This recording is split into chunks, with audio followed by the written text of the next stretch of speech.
so much, Steffi. Wonderful to be back. What a lovely venue. And it's bigger and better than ever. Thank you so much. And I have to say, I could do with another 15 minutes of Maya. I'm sure everyone could have done. What an extraordinary presentation. Thank you so much for that, Maya. Really very, very powerful. So we're going to talk about the new age of transformation and how organizations have to transform alongside following the environmental pressures and the real urgency of the climate crisis. So a few weeks ago, I attended a meeting of senior business leaders in Brussels, and the mood was quite frankly a little bit of a downer. So I made a list of sort of some of the topics of conversation, which were spiraling inflation, surging energy costs, Putin's war in Ukraine, supply chain bottlenecks, semiconductor shortage, Sino-US relations, sluggish growth, constrained labor supply, populist demagoguery, the future of knowledge work, economic inequality, and of course the drumbeat was climate crisis. So really fun day in Brussels. And I kind of learned a new word, which everyone was using, which was permacrisis. So, organizations are already having to sort of adjust to shifts in technology. And we've seen this obviously over the last year with just new things happening in AI, with generative AI. But obviously there's geopolitical challenges, there's stakeholder needs, and obviously, as we're going to discuss, the demand of the climate crisis. So to discuss this, how organizations transform within the urgency of the climate crisis, we have a group here, an esteemed group, who are hopefully maybe going to inject a note of optimism as we look forward. So I think we should have their names up somewhere on a board. If not, I'm sure you can find them in the program. I don't want to waste time by doing introductions. So let's get stuck in. Priscilla, let's start with this kind of very amorphous term, digital transformation. It's something that we've been talking about for years. One of those phrases that has a different meaning according to whoever's using it. Let's get a sense from, I guess, all three of you, and maybe Priscilla, you can start. Like, what does it mean for you? All right, I'll start by saying I don't envy your Brussels meeting. I'm sure we'll try and make it less doomsday than that. But digital transformation, you're right. It means so many different things to so many different people. But for me, it's about thinking through how technology and data can help you improve your internal operations as an organization. So thinking through your finance processes, for example, how you're recruiting for a digital age, how you're breaking silos to bring the right people together at the right time. But then also, aside from the internal optimization of your operations, how you're accelerating the achievement of results or the impact that you want externally. That being, how are you connecting with your clients or communities? How are you engaging them? How are you bringing together online and offline to make sure, and I know in a country like Germany that has 91% internet penetration, we forget, but I come from Zambia and 29% penetration of internet. So how do you bring together technology, data, access, together with the offline or other non-high-tech solutions that make sure that you're leaving no one behind? So basically, optimization of internal operations, accelerating achievement of results externally. Okay, great. Thank you, Peter. Let's have your sense of what digital transformation, what does it mean for you? Yeah, it's very interesting. We work with a lot of businesses, a lot of industry sectors. And if you think about it, which industry would you say is the most digitalized? And it turns out it is, of course, the media industry, it is financing. But then there's many industries that are not very digital, right? And for example, if you look at construction in particular, it is not. And when you look at how these industries digitalized, it's not a straight curve. It's an S curve. And it turns out that in the very beginning, it's really hard, then accelerates, and then it slows down. Yeah. We were wondering, why is that? And there's actually three stages we always see. The first one is really what the word digitization means. In other words, you take something physical, you put it in the digital world. Tough part is, it's really laborsome. Usually you have parallel processes of the digital and the real. And of course, the ROI is not clear. But once you have the digital assets, then you're in this digitalization phase where you can combine a lot of data and then very rapidly improve the outcomes. And the last phase is what I always call digital transformation that really changes the business model. So the way you actually interact with your customers. I'll give you an example. You may know that at Siemens we build trains. And in the past we just built trains. Some of them you know, the ICE, and usually would build the ICE for the Deutsche Bahn. They take it, they run it.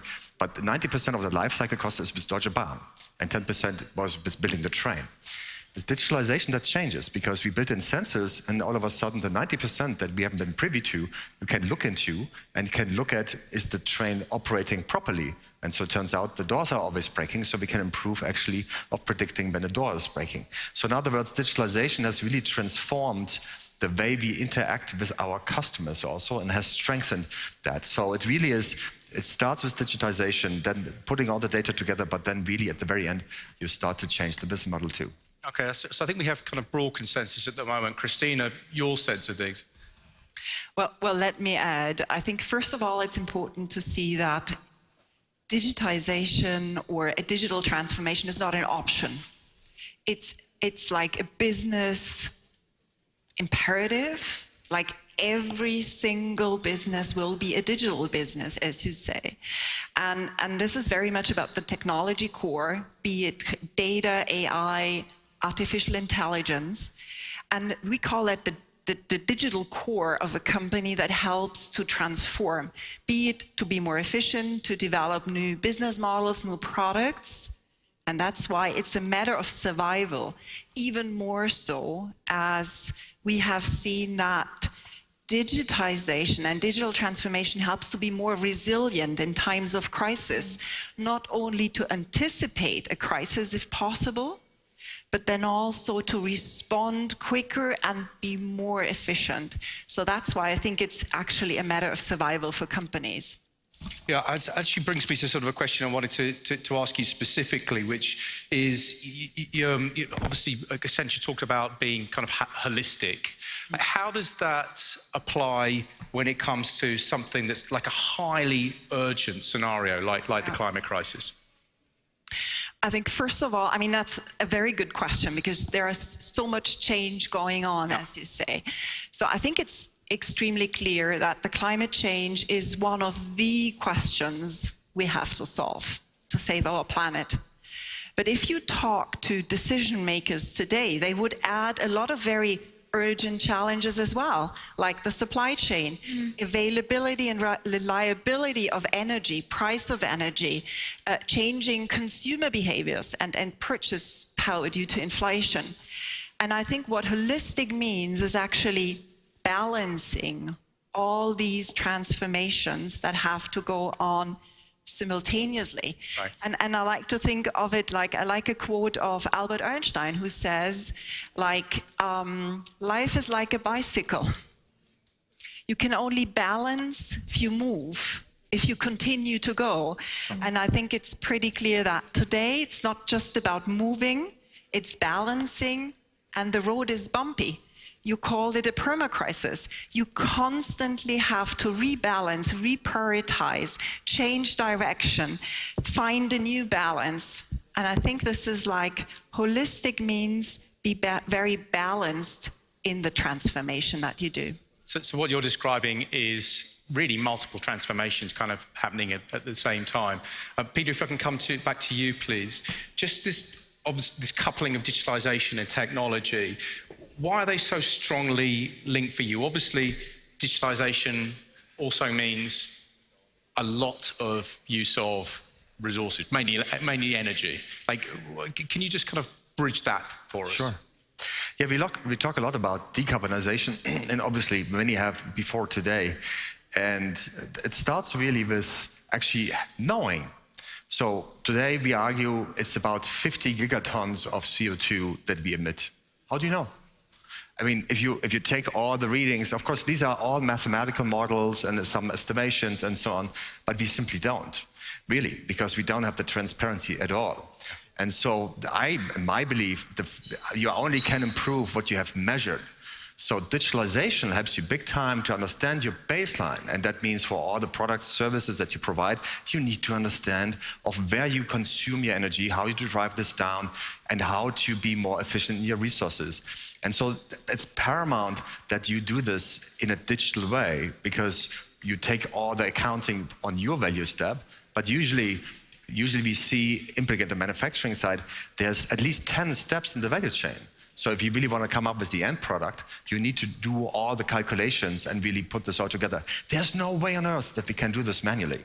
So the only way to do this is in a digital way. And that's just the baselining. And then you can add all the intelligence, all the AI, all the wonderful algorithms that help you to be, of course, more energy efficient. I have multiple examples for you, from digital twins improving your factories by 20% or going to 100% renewable grid that is enabled by digital twins. All of that is only possible because of digitalization. Okay, so learning by doing is obviously sort of like very important, and we're seeing sort of like massive gains, particularly in sustainable energy.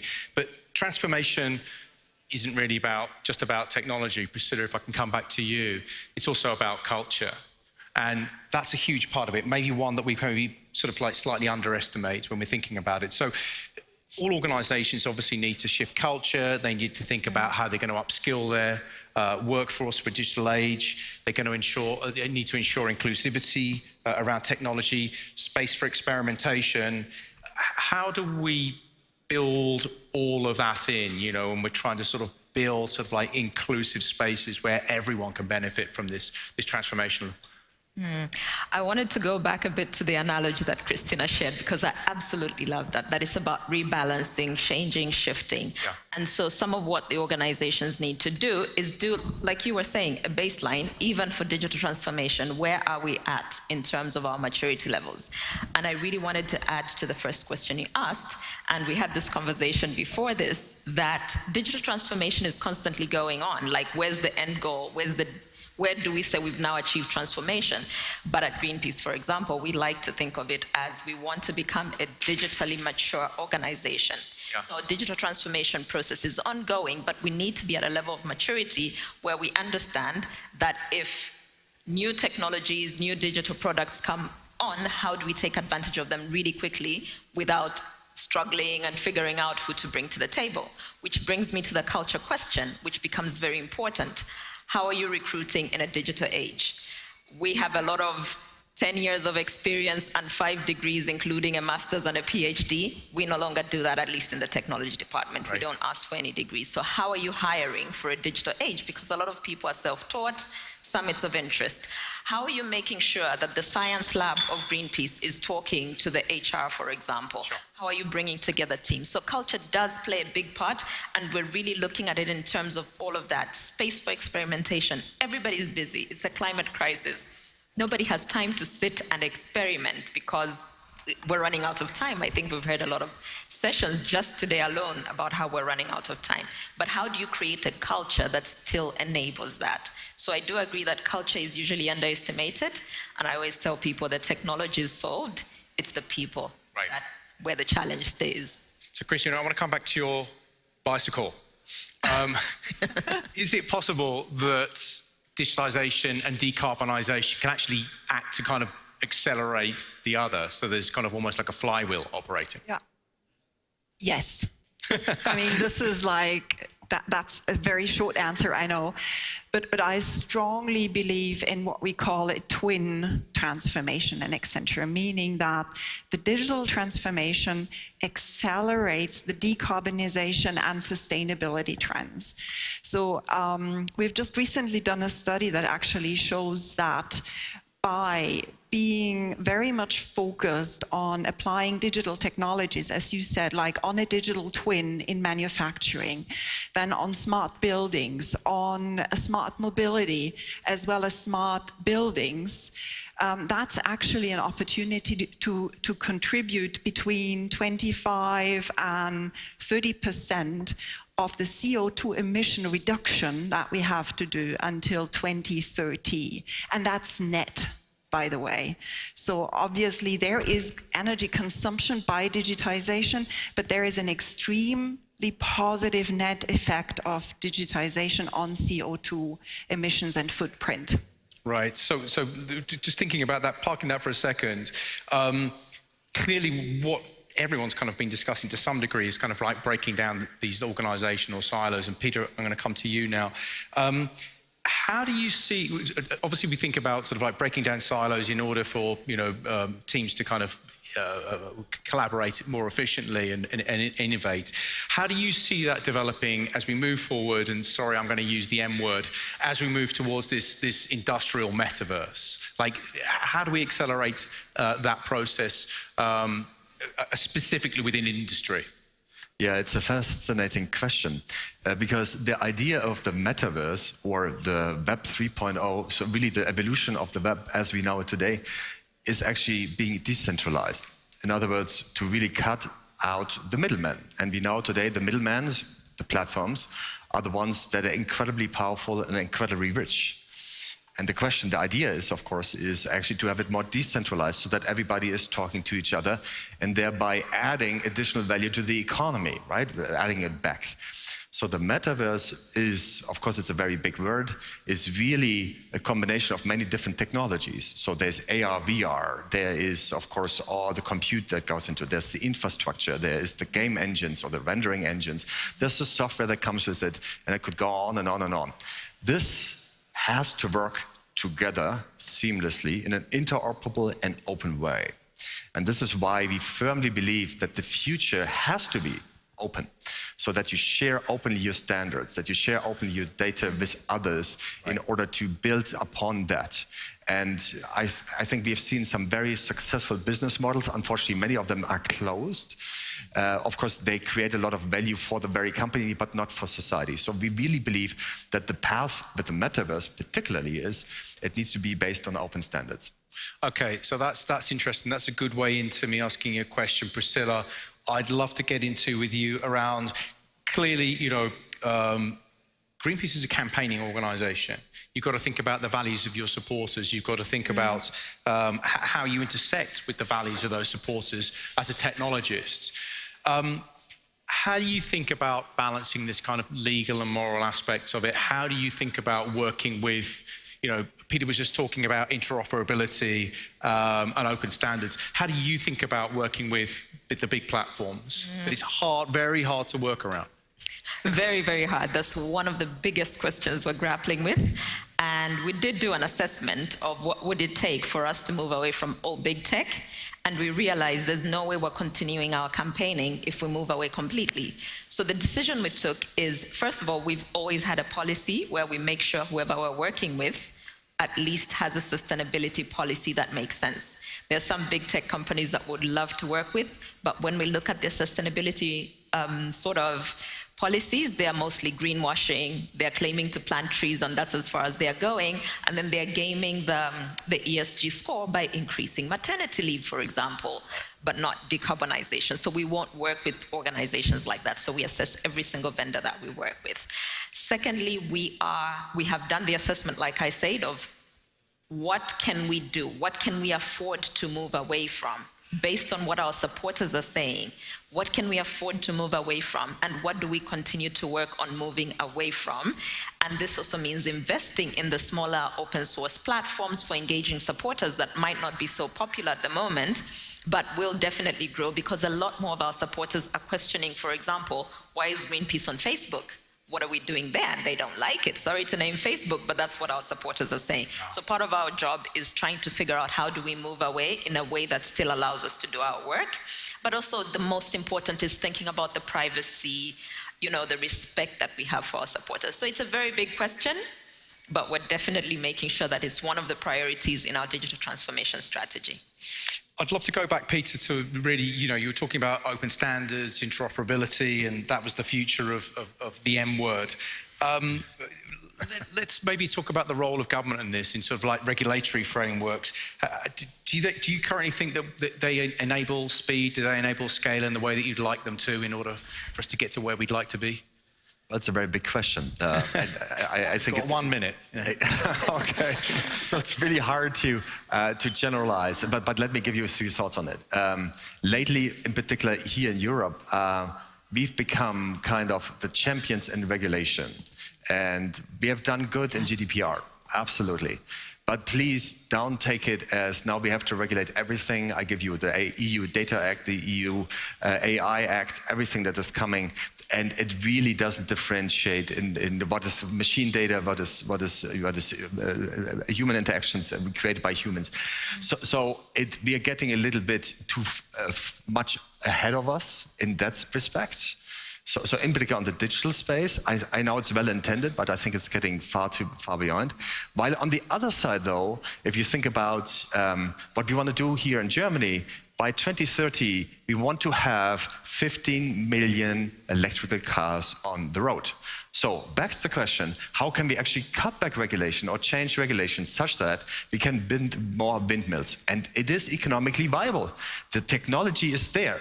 So it really requires political will in order to do this. This is the biggest hindrance today in achieving a net neutral economy in that sense.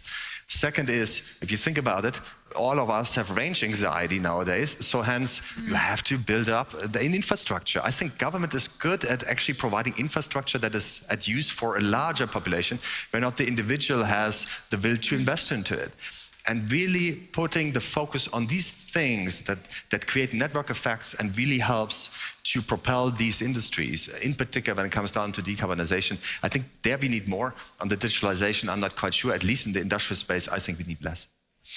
Christina, coming back to you, I think we haven't really talked about people, right? So it's a bit of a cliche in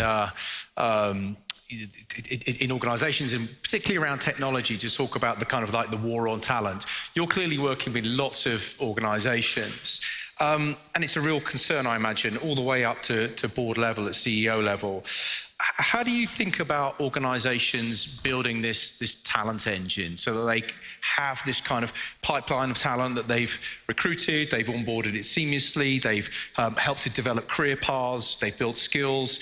How do organizations think about building that continual path for their people? Yeah, and I think you already made a very important point in your question.